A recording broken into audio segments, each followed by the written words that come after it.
12장 6절 말씀입니다. 마땅히 행할 길을 아이에게 가르치라. 그리하면 늙어도 그것을 떠나지 아니하리라. 어려서부터 아이를 바르게 가르친다는 것은 그 아이의 미래를 밝게 준비한다는 것입니다. 이 아이가 그 가르침을 늙어서까지 잊지 않고 있다면 그것은 그 가르침이 이 아이를 통해서 세상을 변화시킨 것입니다. 그러므로 우리가 아이들을 가르칠 때 어려서부터 자기 이익과 쾌락을 가르친다면 그것은 멸망으로 이끄는 길입니다. 예수 그리스도를 믿는 믿음의 사람들에게 있어 참된 가르침은 성리의 도우심을 구하고 예수님이 가셨던 십자가의 길을 가르치며 영생의 천국을 밝히 제시줌을 통해서 인생의 때는 복을 누리고 죽음의 영생의 삶을 소망 가운데 품을 수 있게 하는 것, 그리고 천국의 삶에 참 축복 가운데 있게 하는 것이 바른 가르침일 것입니다. 그러므로 우리는 세 가지를 생각해 볼 수 있습니다. 어려서부터 참 바르게 가르쳐야 한다. 두 번째, 어려서부터 마땅 행할 길을 가르쳐야 한다. 그리고 확실히 배운 것은 늙어서까지 지켜나가게 해야 한다. 이것이 오늘 말씀을 통해서 볼 수 있는 메시지입니다. 선생님들이 가르칠 때 참 행복합니다. 학생은 선생으로 배울 때, 선생님에게 배울 때 참 기쁨이 있습니다. 선생님은 아이가 조금 부족하든지 아니면 배우지 않은 것을 가르쳐줄 때 그때가 바로 참 가르침이 있을 것입니다. 가르침은 학교도 있고 학원도 있고 교회도 있지만 가장 먼저 우선시 되어야 될 가르침은 집에서 부모를 통해서 배우는 참된 가르침입니다. 그것은 그 안에 부모님의 사랑이 있고 가족이라는 울타리 속에 신뢰가 형성되어 있기 때문입니다. 아이들에게 무엇을 가르칠 때 행복할까요? 세상을 살아남는 방법이 아닌 그 영성, 영혼을 살리는 가르침이 이 아이를 영성을 넘어 그 영성이 인성을 덮고 인성을 넘어 세상의 삶의 관계를 아우를 것입니다. 왜 아이 때 가르쳐야 한다면 그건 아이들이 미래이기 때문이고 우리의 미래이기 때문입니다. 그러므로 우리는 어떻게 마땅히 행할 길을 가르칠 것인가 항상 고민하고 또한 생각해야 됩니다. 이랬을 때 나는 아이들을 바르게 가르치고 있는가? 마땅히 행할 길을 잘 가르치고 있는가라고 나 스스로에게 묻는다면 부족한 것이 맞습니다. 여러분들에게 또 묻습니다. 여러분들은 마땅히 행할 길을 가르치기 위해서 여러분 스스로는 어떻게 노력하고 있습니까? 또한 우리 상황 속에서 지금 오늘날 이 시점에서 우리는 학교나 교회나 집이나 직장이나 다양한 여러 가지 삶의 관계설 속에서 아이를 위해서 마땅히 해야 할 길을 잘 가르치고 있는가? 나만 살기 급급해서 아이들의 가르침을 외면하고 있는 건 아닌가? 라고 생각해 볼 수 있습니다. 성경에 보면 엘리 제사장이 나옵니다. 그 엘리 제사장에게는 두 아들이 있었는데 홈리와 비느하스입니다. 세상에 있는 많은 사람들이 실패하는 원인 중에 하나가 가르침을 실패하는 원인 중에 하나가 부모가 가진 자식에 대한 사랑이 하나님보다 더 앞서 있고 훈계보다 더 앞서 있고 잘못된 것보다 먼저 앞서 있기 때문인 경우가 많습니다. 그 중에 대표적인 것이 엘리 제사장입니다. 엘리 제사장은 가문적으로 제사를 지내는 제사장 역할을 했던 사람이 바로 엘리입니다. 오늘날 말하면 교회의 목사였죠. 두 아들이 있었는데 그 두 아들은 엘리 제사장에 따라 당연시 가문적으로 제사장 역할을 할 수 있는 그런 두 아들이었습니다. 오늘날 말하면 교회의 목사가 자식들 당연히 직업을 목자하는 것처럼 이렇게 볼 수 있습니다. 물론 오늘날 좀 다르지만 당시 시대는 이렇게 그 가문적으로 제사장 역할을 했었습니다. 이 두 아들은 그런데 성도들이 제물을 바치러 왔을 때 그 제물을 하나님께 드렸었는데 하나님께 드리기 전에 미리 가서 이 두 아들이 좋은 곳에 올라다가 자기들이 그 제물을 취했습니다. 심지어는 문을 지키는 문지기 여인과 동침하였죠. 여기서 우리가 봐야 될 것은 엘리 제사장의 부모의 자식에 대한 가르침이죠. 마땅히 행할 길을 가르쳐야 됨에도 불구하고 엘리 제사장은 바르게 가르치지 못했습니다. 그렇다고 성경에서 밝히 말하지 않는 것은 아닙니다. 엘리 제사장이 두 아들에게 이렇게 충고합니다. 사람에게 죄를 지면 하나님께서 심판하려지만 만일 사람이 하나님께 범죄면 누가 그를 위해서 간구하겠느냐, 이렇게 하면서 그의 자식들에게 엘리 제사장이 말했음에도 불구하고 두 아들은 아버지의 말을 듣지 않습니다.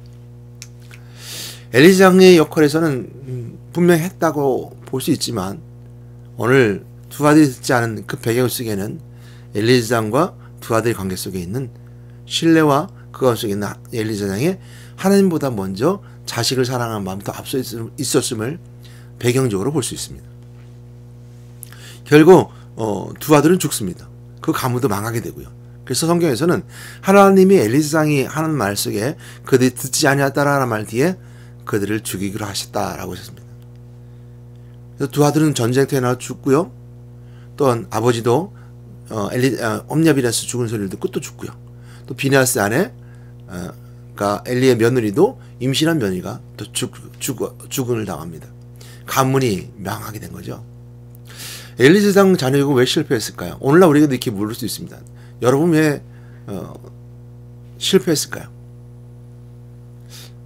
세상의 교육도 마찬가지 이런 것들 때문에 실패한다고 생각합니다. 세상에서 교육의 실패는 어둠 권세 잡은 자, 마귀의 세력이 미혹하고 있기 때문입니다. 엘리 제사장의 마음속에도 하나님보다 더 자식을 사랑하는 마음이 앞섰지 때문에 실패했던 것이죠.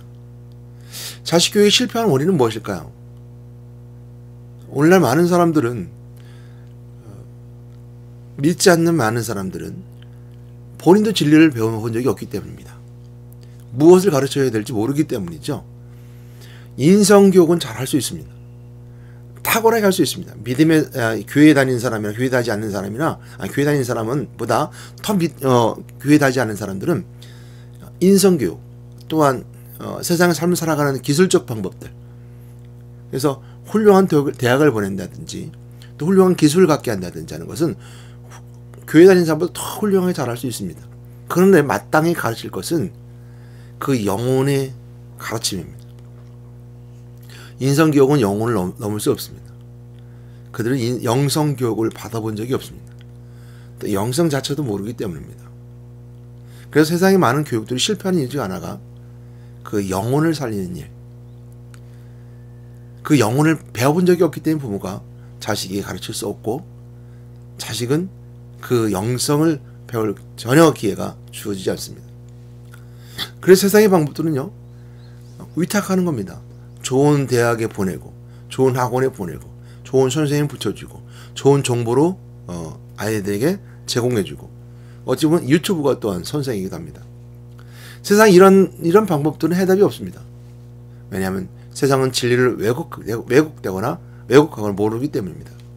예수님께서 빛으로 오셨음에도 불구하고 세상은 그 빛을 거부했고 알지 못했다 그랬습니다. 그러므로 그들에게서 해답은 영혼을 살리는 참된 가르침을 배우는 것이고 가르치는 것입니다. 성경에서 이렇게 말씀하고 내가 곧 길의 진리의 생명이 라고 말씀하시면서 마땅히 행하여 가르칠 예수 그리스도, 하나님 만나는 길, 죄인의 죄 용서받는 길, 그리고 마귀로부터 해방받는 길입니다. 하나님 만나는 것은 참된 진리를 깨닫는 것인데 인생의 삶의 육체적인 삶의 진리가 아닌 영적인 진리, 즉 하나님 만나는 것이 참 진리 가운데 거하게 된 겁니다. 사람들은 종교성을 가지고 하나님을 찾아가려 하지만 하나님을 찾아오셨고 찾으신 하나님을 만나는 겁니다. 이것이 첫 번째 영성의 가르침 속에 들어갑니다. 두 번째는 뭐냐면 우리가 사람들이 말할 때 너 좀 착하게 살아라, 겸손히 살아라, 죄 없이 살아라 하는 것보다 더 중요한 것은 뭐냐? 그 죄의 원인되는 어디서 왔느냐? 하나님 떠난 자가 곧 타락이고 하나님께서 떨어지고 분리된 자가 죄라는 것을 알고 그 죄를 깨달아 그 죄로 말미암아 모든 망가지 죄가 왔고 모든 질병이 왔으며 모든 문제가 왔다는 걸 깨닫고 그 죄를 용서받는 것입니다. 그것이 바로 예수 그리스도의 보혈 피로 씻어주신 하나님의 은혜, 죄 받는 의의 삶을 살아가는 죄 용서받는 것이죠.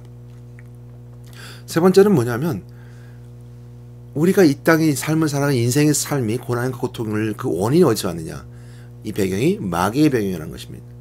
마귀의 배경이라는 것은 마귀가 지배하는 또 통치하는 세상이기 때문입니다. 그러므로 이 마귀 세상에 우리가 해방받고 자유함을 누릴 수 있는 것, 이것이 바로 영성의 첫 번째 첫 단계입니다. 하나님 만나서 죄손 받고 마귀로부터 해방받아서 참 자유함을 누리면서 시작하는 삶이 바로 마땅히 행할 길을 가르쳐주는 세상을 향한 예수님의 말씀입니다. 말씀은 그래서 세상을 향해서 그 말씀을 해주고 있습니다. 친히 성령이 되어서 알려줄 것입니다. 우리는 그렇게 말할 수 있습니다. 나는 교회도 다니지 않고 잘 모르는데 어떻게 할 수 있을까요? 예수를 마음에 영접하고 예수 그리스도의 세 가지 오늘 전에 말씀드렸던 비밀을 깨닫고 예수를 마음에 영접하고 하면 내 안에 성령이 도우셔서 알게 하시는 것이 바로 참 가르침입니다. 그러므로 우리가 그리스도 안에 있는 자들에게는 우리는 친히 스승 되신 분은 성령님이십니다. 오늘 본 말씀 한번 돌아보게 되면 이렇게 말씀하고 있습니다. 마땅히 행할 길을 아이에게 가르치라. 이것은 곧 복음입니다. 복음을 가르치라는 것이죠. 그 복음은 늙어서서 뿐만 아니라 죽음 후의 삶도 분명히 우리에게 가르쳐주고 있고 그대로 삶을 살아감을 통해서 누릴 수 있게 하여 주시기 때문입니다. 또 복음은 인생의 때의 삶을 살아갈 때 이 땅에서의 삶의 승리를 가져주는 것이 바로 복음입니다. 그러나 그 믿음의 사람들도 마찬가지 쉽지 않을 것입니다. 왜냐하면 예수님과 함께 제자들도 예수님께서 십자가 죽으실 걸 가르쳐줬음에도 불구하고 그들은 깨닫지 못했었죠. 그들이 밝히 깨달았게 된 것은 나중에 성령이 그들에게 임재했을 것입니다. 임재했을 때입니다. 나의 아이 때를 보면요, 교회 안에서 신앙생활할 때 수련회 가서 기억했던 말씀 한 구절이 아직도 오늘날 나에게 힘이 되는 말씀이 있습니다. 제가 좋아하는 말씀 구절 하나가 진리 알지니 진리가 너를 자유케 하리라, 이 말씀입니다. 진리를 찾아 헤매했던 젊은 때가 있었습니다. 참 진리가 무엇인가? 세상은 거짓과 같았거든요. 항상 실패하고 좌절하고 바른 것 같지만 배신하고 또한 세상에 옳다고 다가갔지만 항상 내 마음에 상처가 되고 이것이 진리와 거짓을 나눌 수 있는 비진리와 나눌 수 있는 그런 방법은 아니지만 제 젊었을 때 어렸을 때는 굉장히 중요한 이슈 중에 하나였었습니다. 그때 그 말씀, 진리를 알지니 진리가 너희를 자유케 하리라. 복음만이, 예수 그리스도만이 나를 자유케 한다는 걸 깨닫고 이 말씀은 오늘날도 동일하게 내가 나이가 먹었어도 나의 삶의 항상 중심이 됩니다. 그래서 무엇을 하든 어떤 것을 하든 그 진리, 하나님의 일인가라고 먼저 묻습니다. 내가 그 진리 가운데 품고 있으면 성령은 나로 하여금 옳고 그름의 바른 길을 알려줍니다. 성령이 나에게 역사하시면 내 마음이 뜨거워집니다. 그리고 내가 눈을 감고 그 말씀의 진리를 붙잡으면 세상이 성령이 가득 찬 은혜의 강물의 은혜 바다의 파도처럼 울려있는 것을 경험하게 됩니다. 이것이 성령이 나에 주시는 신호요, 또 성령이 나와 함께 하시는 하나님의 증표입니다. 그러면 그 다음에 평화가 누려지게 되거든요. 그러니까 그런 표징 뒤에는 항상 내 몸에 평화가 누려지게 되고 말씀이 생각나게 되고 더 예배드리려고 하는 마음, 이것이 바로 성령의 우리 안에 있는 9가지 열매 속에 있는 열매뿐만 아니라 은사장뿐만 아니라 성령이 함께 하시는 성령 역사했던 사람의 현장들이 있을 수 있는 평화와 평강입니다. 이것이 바로 내가 주신 하나님의 은혜이고 감동입니다. 그러나 우리가 생각해 볼 수 있습니다. 오히려 예수 믿는 사람들임에도 불구하고 교회 안에 있음에도 불구하고 자네에게 마땅해야 할 길을 가르치지 못하거나 어떤 노력도 할 수 없는 상황이라면, 또 지각교 교회가 올바른 가르침을 감당하지 못한다면 우리는 어떻게 해결할 수 있을까요? 우리 생각해 볼 수 있습니다. 그때 가장 문제점은 뭐냐면 우리가 가르치는 복음이 아니면 내가 가지고 있는 것이 정말 참된 가르침을 가르치는 가치인가 라고 우리가 의심할 수 있습니다. 또 이런 의심이 아니한다면 이렇게 가르치지 못하는 원인이 어디 있는가? 왜 교회는 그런 바른 복음을 가르치지 못하는가? 왜 스스로는 그 복음 확신에 누리지 못하는가? 다른 원인은 무엇인가라고 생각해 볼 수 있습니다. 그 배경에는 마귀 항상 있습니다. 마귀의 실제는요, 우리 삶의 뒤에 서서 미혹합니다. 우리를 넘어뜨리려고 어떻게든 호시탐탐들입니다. 살피다가 우리 마음에 탁 붙어서 마음을 변화시키고 내 행동 속에 탁 붙어서 나의 행동을 이상하게 만들고 그리고 엉뚱한 대로 만들어갑니다. 이것은 마귀의 역사하는 현장은 불신자들에게 역사하지 않습니다. 왜? 그들은 마귀의 자식이기 때문에 더 이상 역사할 필요가 없죠. 믿음의 사람들에게 강력하게 이처럼 미혹의 영으로 강력하게 영적인 모습으로 다가옵니다. 이런 방법으로 왔을 때 우리는 어떤 결과가 나올까? 예수 교회 안에 있음에도 불구하고 결국 우리는 가르치지 못하는 자, 하나님 떠난 자의 모습을 교회 안에 있음에도 불구하고 그 모습을 가지고 있는 거죠. 그러므로 우리는 우리 스스로 먼저, 교회가 나 스스로 먼저 회개해야 합니다. 내가 복음을 가르칠 수 없을 정도 내가 스스로 확신을 갖지 못한 것에 대해서 회개해야 됩니다. 교회가 회개해야 됩니다. 복음을 가르칠 수 없다는 것에 대해 회개해야 됩니다. 하나님 만나는 참된 진리의 길과 제산받는 의인의 삶과 또한 마귀포로 형받아 참된 자유함을 누릴 수 있는 이 천국의 삶을 가르치지 못한다면 교회도 회개해야 됩니다. 더 나아가서 우리는 예수님께서 제자들을 가르치셨던 것처럼 이방인들 복음을 증거했던 사도 바울처럼 예수님께서 사도 바울을 나타내서 복음을 증거해 주셨던 것처럼 우리의 신앙도 세상을 가르치는 교회가 되어야 되고 우리 삶도 내가 세상에 나가서 영적인 삶을 가르치는 자가 되어야 되는 것이고 그것이 내 안에서 누려지는 참된 진리를 발견해야 되는 비결입니다. 인생을 살면서 학교나 집이나 가정이나 직장이나 여러분들 삶의 현장에서도 언제든 그 말씀이 가르칠 때 거기는 하나님의 역사하심이 발견되는 참된 진리를 발견하게 될 것입니다. 여러분 기억하십시오. 성령이 여러분들과 함께 계시면 여러분들에게 어떻게 행하실 것을 나로 하여금 기대하게 만들고 그 놀라운 역사를 통해서 하나님이 살아계심을 증거한다는 꼭 기억하신 여러분 되시기 바랍니다. 하나님은 모든 삶을 계획하셨고 모든 인류를 계획하셨습니다. 그리고 그 세계는 하나님이 주시는 놀라운 비밀이 숨겨져 있습니다. 그 비밀을 깨달을 수 있는 방법은 예수 그리스도의 키와 같은 말씀입니다. 내가 곧 길이요 진리요 생명이라는 말씀처럼 예수님께서 말씀의 키로 내 마음에 예수를 믿는 믿음을 가지고 말씀을 붙잡고 세상을 비춰보면 그 놀라운 비밀들을 발견하고 가르치게 되는 것입니다. 성령이 도와줍니다. 성령이 여러분 삶 속에 역사하십니다. 그러므로 오늘 결론적으로 말씀드립니다. 말씀이 전하고자 하는 의도가 뭘까요? 우리는 어려서부터 복음을 가르쳐야 한다는 것입니다. 교회에서도 직장에서도 학교에서도 그리고 집에서도 특별히 집에서도 믿음을 가지고 또한 사랑을 가지고 가르쳐 줄 때 그거 가르쳐야 된다는 것입니다. 하나님은 가르치지 않는 것들에 대해 책망하십니다. 하나님은 하나님보다 더 사랑하는 것 자들에 대해서 책망하시고 가문을 명하는 아주 놀랍게 역사하는 강력한 질책이 있으십니다. 그럼 우리는 늙어서도 잊혀지지 않는 복음, 생명의 문을 여는 키가 예수 그리스도라는 것을 우리가 알고 깨닫게 되고 전해야 됩니다. 성경은 우리에게 하나님 우리에게 이렇게 말씀하십니다. 끝까지 복음을 지키라고 했습니다. 선한 싸움을 싸우고 달려갈 걸 마치고 믿음을 지켰으니 지키라고 우리에게 말씀해 주고 계십니다. 아이서부터 가르친 것을 늙어서까지 나이 들어서까지 마음에 두고 그 자녀가 나이가 들어서 또 다른 자녀에게 가르치시는 참된 복음 우리가 가르쳐야 된다는 것입니다.